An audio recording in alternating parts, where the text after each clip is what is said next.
तदेव सर्व कार्यं सर्वदा।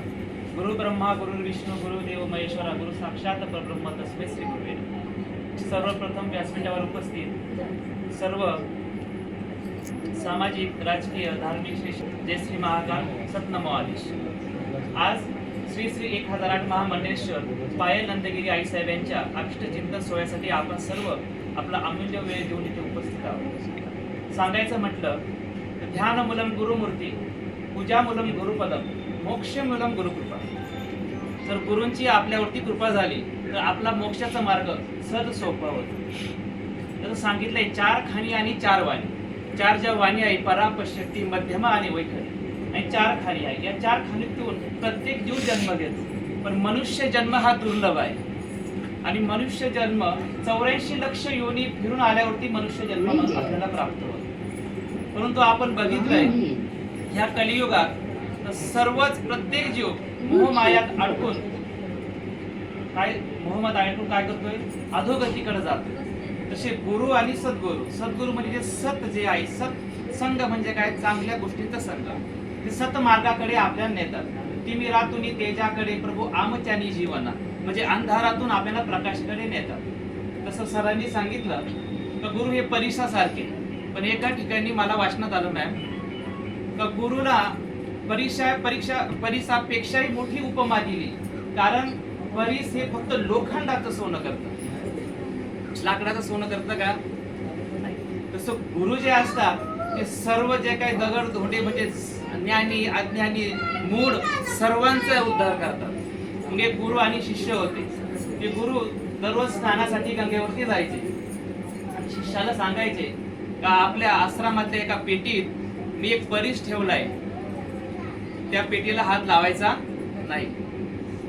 दररोज ते स्नानासाठी गेल्यावरती तो शिष्य ते पेटीला संरक्षण म्हणून त्या थांबायचा त्या आश्रमात। एक दिवस त्याच्या मनात कल्प आला, कोणाविषयी? कोणाविषयी आला? कल्प आला का कशासाठी गुरु आपल्याला हे सांगत नाही, आपल्याला तो दाखवत नाही परीस?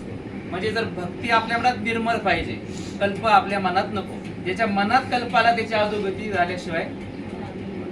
मग एक दिवस त्याच्या मनात कल्प आला का आपण गुरु स्नानासाठी गेल्यावरती ती पेटी आपण गपचूप उघडून बघू। मग त्यांनी ती पेटी उघडून बघितली आणि त्या पेटीमध्ये त्यांना परीस दिसला। मनात अजून कल्प आला, गुरुनी का आपल्याला हे सांगितलं नाही, का आपल्याला दाखवलं नाही?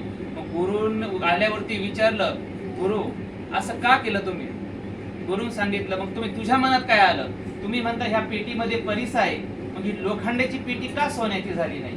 गुरुने सांगितलं, अरे वेड्या, तो परीस एका कापडाच्या चिंधीत गुंडाळलेला होता, त्या चिंधीमुळे त्याचा स्पर्श त्या लोखंडाशी होत नव्हता। ती चिंधी म्हणजे आपल्या मनातली कल्प, आपल्या मनातला कल्प आहे। जोपर्यंत तो बाजूला होत नाही तोपर्यंत आपल्या जीवनाचं सोनं होत नाही। म्हणून वेळ थोडासा कमी आहे, शॉर्ट बट स्वीट। असंच एक दिवस एक शिष्य गुरुंकडे आला, गुरु मला उपदेश करा, गुरु मला कानमंत्र द्या, मला तुमचा शिष्य करा, त्र्यंबकेश्वरला जाऊन दर्शन करून ये। दर्शन करून आला, परत आला पंढरपूरला जा, 4 धाम कर, अमरनाथ कर, वैष्णोदेवी कर, 2 धाम 4 धाम सर्व तीर्थ फिरून घेतले गुरुने त्या शिष्याकडनं। आणि त्या सर्व तीर्थ करून आले, आता तुम्ही मला शिष्यत्व द्या, मला कानमंत्र द्या। गुरुंनी सहज हसल्यावर त्याच्या डोक्यावरती एक थाप मारली, सांगितलं, भंडारा चालू होता, स्वयंपाक चालू होता, वांगे बटाटे कापण्याचं काम चालू होतं, सांगितलंय चाल, थाप दिली, चाल निघ वांगे बटाटे।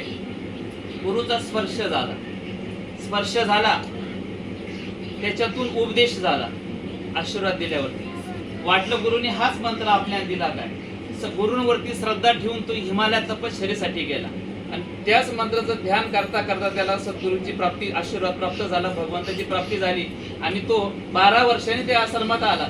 तर नदीच्या किनारी ते आश्रम होतं, आश्रम नदीच्या किनारी होतं आणि त्या आश्रमामध्ये पूर आला, तर सर्व काही आश्रम पाण्यात जायला लागलं। तर ते जवळ जे शिष्य परिवार होते ते सगळे काय झाले, पळायला लागले। गुरु एकाच जागेवरती, त्यांच्या मनात कल्प तयार झाला, पळा आता हे बुडतील, आपल्याला पण काय करतील, बुडवतील। तो शिष्य जो तप करून आला तो आला, त्याने गुरुंचा हात धरला आणि एक असं चटाई टाकली पाण्यावरती आणि त्या गुरुंच्या मंत्राचं स्मरण केलं आणि ते तरंगायला लागले। तो गुरुला वाटलं हा काय प्रताप आहे, आणि हा तुमच्याच आशीर्वादाचा प्रताप आहे. ते नकळतपणे आपल्याला काय देऊन जातील हे आपल्याला कळणार नाही. ते कळण्यासाठी आपल्याला अनुभूती घ्यायची. म्हणजे गुरु किंवा सद्गुरु हे अनुभूतीचा विषय, तो अनुभवायचा आहे. साखर आपण अंधारात खाली, उजाडात खाली, कुणी आपल्याला हातपाय बांधून ठेवलं तरी दिली तर कशी लागल आपल्याला? गोडच लागल. मग तिने रागात जरी बोलले तरी कसं लागल? पण कधी गोड लागल? जेव्हा आपल्यात अहंकार नको, अहंकार नसत तर आपल्याला ते गोडच लागल. अहंकार असेल तर आपल्याला मनात काय तयार होईल? बरोबर आहे का? जन्म देणारी आई, पण गुरु आपल्याला काय करतात? या पुनर्जन्मात या फेऱ्यातून काय करतात? बांधतात. त्यामुळं सांगायचं एकच, निर्मळ साधे मोहरीची भक्ती आहे ती पायल गुरुनी सर्वांना शिकवली. कसं सकाळी शिकवलं? साधं भोळं, तुमचं मन निर्मळ ठेवा, सगळ्यांविषयी चांगलाच विचार करा, कोणाचे वाईट चिंतन करू नका. एक तुमच्याकडून काही गोष्ट नाही झाली तरी चालत, पण तुम्ही जे सांगितलंय त्या मार्गाने काय करीत राहा, चालत राहा. कठीण प्रसंग येणारे, सर्वच गोष्टी येणारे, सामोरं तर प्रत्येक गोष्टीला जायचं. त्यामुळे गुरुनी जे जे सांगितलं ते शिष्यांनी आत्मसात केलं, आणि आत्मसात करून त्यांनी मार्गक्रमण केला. तर प्रत्येक इच्छा ज्या आहे मनातल्या, स्तुप्त रूपातल्या असू, गुप्त रूपातल्या असू, किंवा इच्छिलेल्या असू, किंवा आपल्या मनातल्या असू, आपण देवाला मंदिरात गेलो सांगतो का मला हे पाहिजे, ते पाहिजे, असं पाहिजे, तसं पाहिजे. पण देव आपल्याशी बोललं का लगेच तो आधी गुरु पुढे जातो. पण त्याला गुरुची किंवा देवाची आठवण कधी येते? दुःखात. बरोबर आहे का नाही? कधी येते? पांडवांच्या आईने देवाकडे काय मागितलं?